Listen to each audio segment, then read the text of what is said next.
नमस्कार साथियों, स्वागत है आप सभी का एकलव्य पीसीएस में। और जैसा कि मैंने आपको अपडेट दिया था कि कुछ दिन पहले जो है गवर्नमेंट ऑफ इंडिया ने 118 चाइनीज़ एप्लीकेशंस को बैन कर दिया, जिसमें एक प्रमुख ऐप पबजी भी शामिल था। विद्यार्थियों, पबजी जो है एक गेमिंग ऐप था जिस पर बड़ी मात्रा में जो है लोग गेम खेलते थे।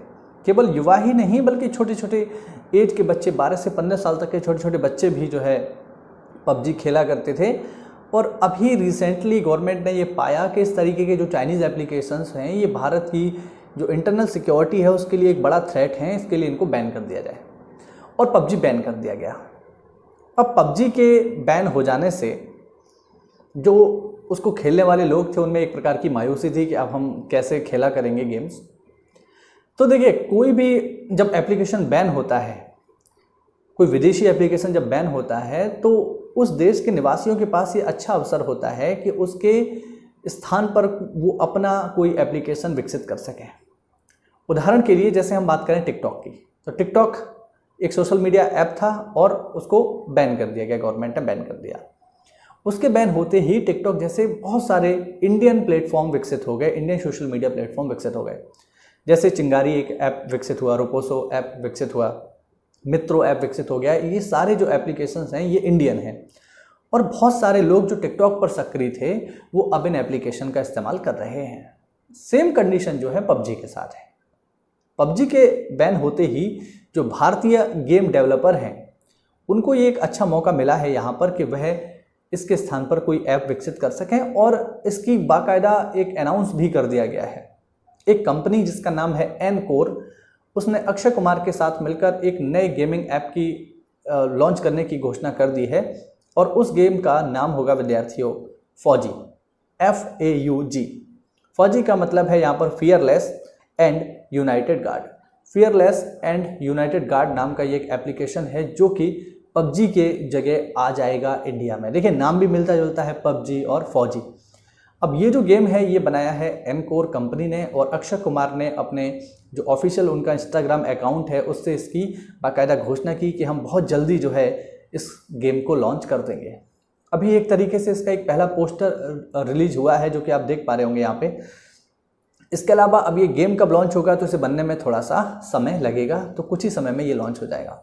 अगर हम बात करें पबजी की, तो पबजी वाकई में एक ऐसा खेल था जिसको बहुत सारे देशों में बैन हो जाना चाहिए।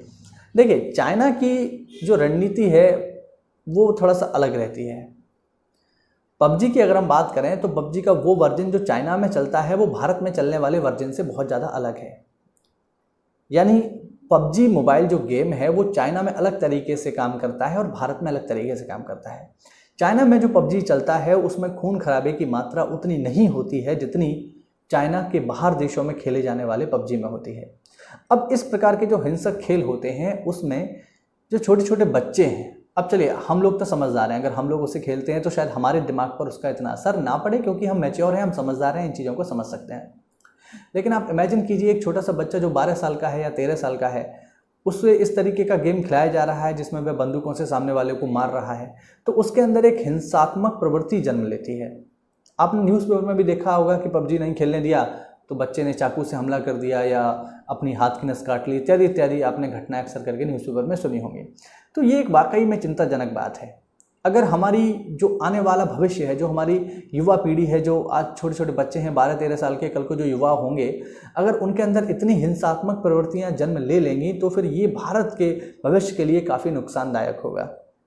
तो ये भी एक बड़ा कारण था इसको बैन करने का। एक प्रकार से हम कह सकते हैं ये एक सोशल रीज़न था पबजी को बैन करने का। अब पबजी के स्थान पर जो गेम आया है फौजी, हालांकि अभी हमें इसके बारे में बहुत ज़्यादा जानकारी नहीं है क्योंकि कंपनी ने इस गेम को अभी बस लॉन्च तो किया नहीं है जिससे हमें ज़्यादा जानकारी मिल सके। लेकिन हाँ, हम कह सकते हैं कि उसमें इतना खून खराबा नहीं होगा जितना पबजी में था। दूसरी महत्वपूर्ण बात जो है इसके बारे में विद्यार्थियों वो ये है कि पबजी के स्थान पर ये जो गेम आया है फौजी, ये जो है स्पेशली जो इंडियन स्पेशल फोर्सेस हैं, जो इंडियन आर्मी है, इनको डिनोट करते हुए बनाया गया है। यह जो हमारे स्पेशल फोर्सेस हैं उनको समर्पित करते हुए बनाया गया है। और इस प्रकार के गेम जब लोग खेलेंगे तो आर्मी की जो लाइफ स्टाइल है, किस तरीके से सेना अपना जीवन बिताती है, किस तरीके से ऑपरेशन करते हैं, इसको वो समझ पाएंगे इस गेम के माध्यम से। तो जो हमारे फौजी भाई हैं उनका जीवन किस तरीके से रहता है, वो किस तरीके से ऑपरेशंस करते हैं, इस गेम में इस गेम के माध्यम से हम इस चीज़ को महसूस कर पाएंगे। दूसरा सबसे इम्पोर्टेंट जो अनाउंसमेंट किया गया है इस गेम के जो डेवलपर हैं उनके द्वारा, वो ये है कि इस गेम से जितनी भी कमाई होगी उसका 20% जो है वो दान कर दिया जाएगा भारत के वीर फंड में। भारत के वीर फंड एक प्रकार का हम कह सकते हैं एक ऑर्गेनाइजेशन है जिसमें आप जो है 15 लाख तक का दान दे सकते हो, और ये जो दान है ये सीधे सीधे भारतीय सेना जो है उसके पास पहुंचता है और वो इसका इस्तेमाल कई तरीके से करती है। तो ये भी एक बहुत बड़ी बात है कि इस गेम से जितना भी पैसा कमाया जाएगा उसका 20% जो है देश हित में, सेना हित में लगाया जाएगा। अभी बस इसका केवल नाम अनाउंस हुआ है, पोस्टर अनाउंस हुआ है, तो आने वाले समय में ये देखने वाली बात होगी कि ये किस तरीके से काम करता है। जैसे ही इसके बारे में कोई अगली अपडेट आएगी तो मैं आपके सामने ज़रूर आकर के आपको अपडेट करूँगा। तब तक के लिए आप हमसे जुड़े रहिए। वीडियो अच्छा लगा हो तो ज़्यादा से ज़्यादा शेयर कीजिए इसको, चैनल को सब्सक्राइब कीजिए। मिलते हैं अगली बार, तब तक के लिए जय हिंद, जय भारत।